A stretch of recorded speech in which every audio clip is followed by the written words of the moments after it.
In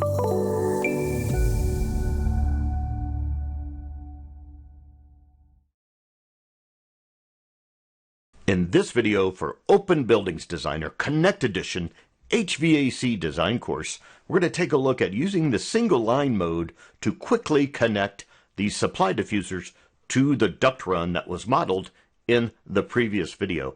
Now before I go to start modeling, let's review about the auto fitting preferences. Up here in the ribbon interface in the Place Mechanical Systems group, we've got these dialog launchers you'll see up there in those groups. And this one is my HVAC auto fitting preferences.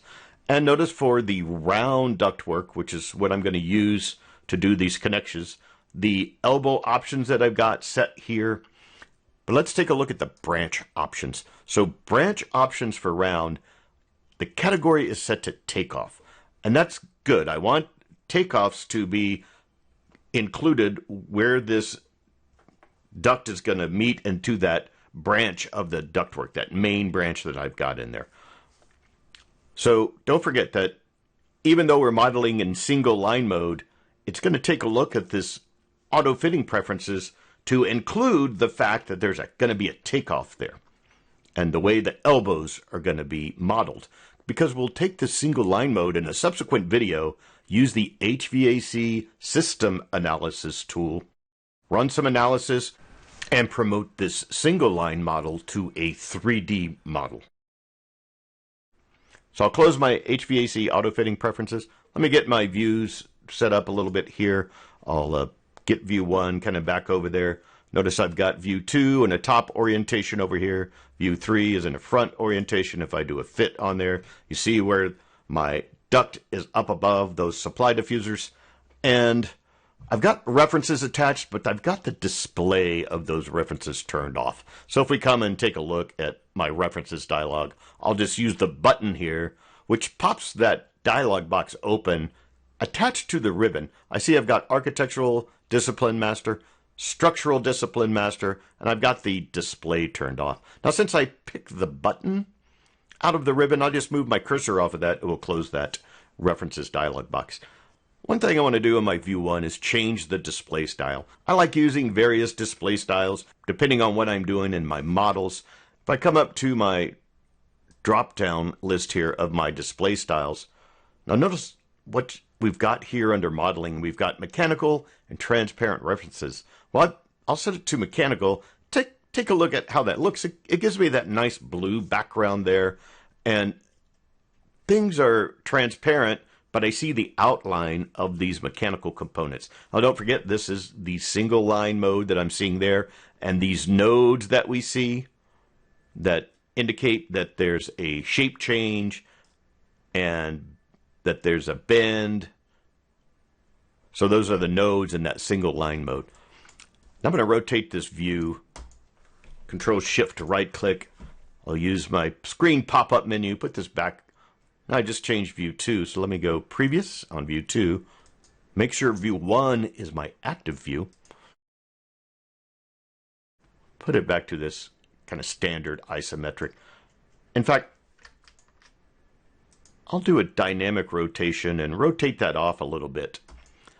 I'll come up to my mechanical tab, Place Mechanical Systems group in the ribbon interface, choose duct. Notice that I have single line mode turned on here. I've got my base offset set at 0. I'm not using the base offset. My ACS plane lock and ACS plane snap lock are turned off. I do have the placement option for matching the orientation turned on here.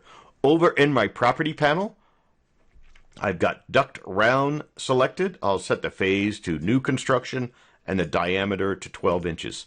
Now, in this single line mode, it's very easy. All I have to do is select a diffuser, select the branch, or I can select the branch and then select the diffuser. And I can do it in the top orientation in this rotated view. So notice what the prompt is saying, select component. So I'll select this component, and I can just come over here and really pick anywhere near that branch. Notice what it did. It stretched it out a little bit, and it connected that diffuser. So let me just go to the next one. And notice I'm not even snapping on to the branch. I'm just kind of getting close to it, and it's adding these. Now, I'm going to undo that last one to show over here in the top view. Get zoomed in some here. If I select the branch, and then I can pick a point to route this takeoff and the connecting duct. So notice that I've added another elbow in there, routing that to the diffuser out there. Now, I'll go ahead and keep working in the top orientation here. So I'll maximize this, get zoomed in some. And again, I think you see how quickly this can happen. And whether I'm picking the diffuser first or the branch first, let's say over here I want to go pick an extra point on the way to the diffuser here, like that. And notice how this is where there's that size change. So maybe I'll go from here. And again, just pick another point out there on the way to it. Same thing with this one. Oh, that's probably good. I'll do it like that.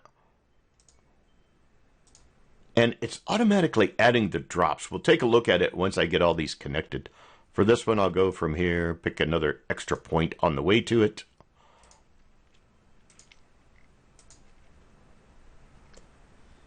Again, I'm not even snapping to the line representing the branch here. Let me get this one coming from over here. And maybe this one will even be like this. Now notice I didn't get my point good there, so I'm going to undo that one. In fact, I'm undoing these last couple. So I'll continue to connect these. Maybe I'll have this one go right to there. So I'll go from here for this one over to here. Get it connected like that. And then this one. Just like that, in single line mode, I've connected these diffusers. Now what happened over here? Let's take a look. Oh no, that's going down to the air handling unit. Because of the rotation of my view, it looked like that was actually going to this diffuser. But you see as I rotate my view around that it is actually not doing that. So very quickly, I can connect diffusers to my branches of ductwork in this single line mode to initially get the layout of my duct in my model. In the next video, we're going to take a look at the duct sizing utility.